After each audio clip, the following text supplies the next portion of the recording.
नमस्ते, कैसे हैं आप सब। एक बार फिर से आपका स्वागत है। उम्मीद करता हूं कि आप सब अच्छे होंगे।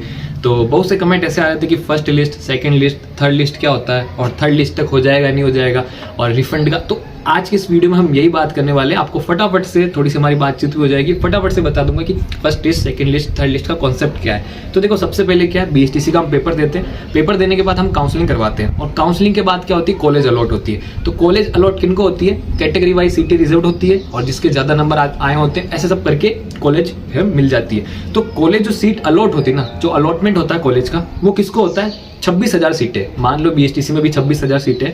तो जो फर्स्ट लिस्ट आएगी, जो फर्स्ट कॉलेज अलॉटमेंट की लिस्ट आएगी, तो उस पर क्या होगा, उन 26,000 को कॉलेज मिल जाएगा जो ऊपर के होंगे, है ना, विभाग के जो प्रोसेस है उसके हिसाब से।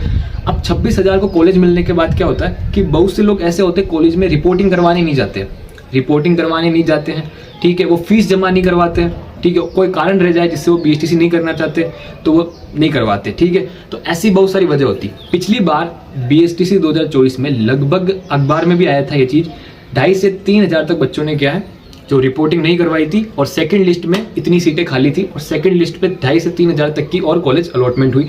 जो पीछे थे, जो बच गए थे, जिनको फर्स्ट लिस्ट में अलॉट नहीं हुई थी, है ना।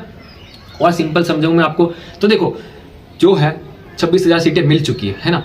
जो टॉप है, टॉप की है, जो नंबर वाइज जिसके ज्यादा नंबर है, रैंक है, कैटेगरी वाइज 26,000 सीटें मिल चुकी है। पर अब उनमें से क्या रिपोर्टिंग करवाने नहीं गए कॉलेज, या किसी कारणवश उन्होंने कॉलेज ज्वाइन नहीं की, तो अब रिपोर्टिंग का तो टाइम वो फिक्स है, उसके बाद उन्होंने नहीं की तो क्या होता है, उनका एडमिशन रद्द हो जाता है, ठीक है, उनका एडमिशन रद्द हो जाता है। अब वो सीटें वापस खाली हो गई। तो अब जो बीएसटीसी वाले हैं वो अब 2,500 3,000 सीटें खाली तो नहीं रखेंगे, उनको वापस भरनी पड़ेगी। तो उन्हीं बची कुछ सीटों पे क्या है, सेकंड लिस्ट निकलती है। जो पीछे होते हैं उनको वो कॉलेज अलॉटमेंट हो जाती है और वो क्या होता है, ऑफिशियल वेबसाइट पे बता दिया जाता है कि आपको सेकंड लिस्ट में अलॉट हो जाती है।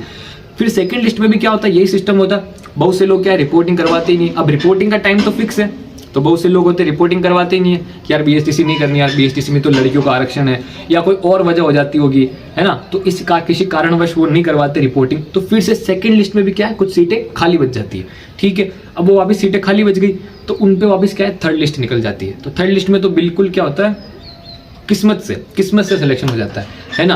तो अब आपको समझ में आ गया first list, second list, third list कैसे होती है। तो ऐसे होती है। तो अब देखो, किस्मत है, अगर आपकी किस्मत चल जाए तो आपका हो सकता है कि सेकंड लिस्ट, थर्ड लिस्ट में मिल जाए, है ना। और लिस्ट ऐसे बनती है, मैंने आपको बता ही दिया। और जो रिफंड है वो भी आ जाएगा। पर रिफंड के लिए आप क्या करना, आप है ना बीएसटीसी की वेबसाइट पे अपडेटेड रहना, है ना। जब तक आपका पूरा काम नहीं हो जाए बीएसटीसी से रिलेटेड, है ना, तब तक आपको बीएसटीसी की वेबसाइट पे अपडेटेड रहना है, ठीक है। रोज एक बार चेक कर लो, ठीक है ना, एक बार 2 बार, है ना, जब भी हो चेक कर लिया करो। क्या है, हम फोन तो चलाते हैं, बस यही तो सर्च करना PDLED 2025 ऑफिशियल वेबसाइट पे, बस चेक करना कि कोई नया नोटिफिकेशन आया नहीं आया।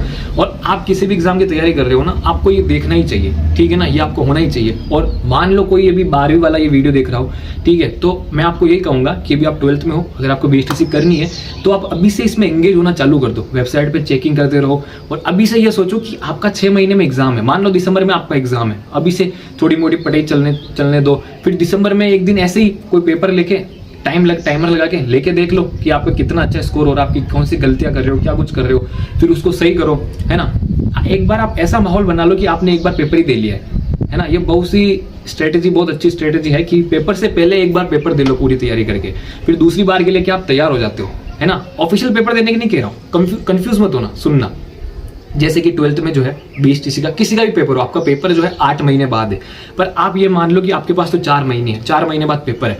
तो 4 महीने अच्छे से पढ़ के कोई मॉक टेस्ट या कोई पुराना पेपर ही लेके जो आपने देखा नहीं हो, उसको टाइमर लगा के ऐसी सिचुएशन बनाओ कि आपने पेपर ही दिया हो। फिर उस पेपर को चेक करो कि कहाँ गलती रही, क्या कुछ आपने गलत किया, कहाँ आप अटके, कहाँ टाइम लगा, हमारा टाइम मैनेजमेंट क्यों नहीं हुआ, और उसको आप सही करो, है ना। क्योंकि मोस्ट ऑफ क्या होता है, किसी भी एग्जाम में आप देख लेना, मोस्ट ऑफ यही होता है कि सेकंड बार में ही लोग निकाल पाते हैं, है ना।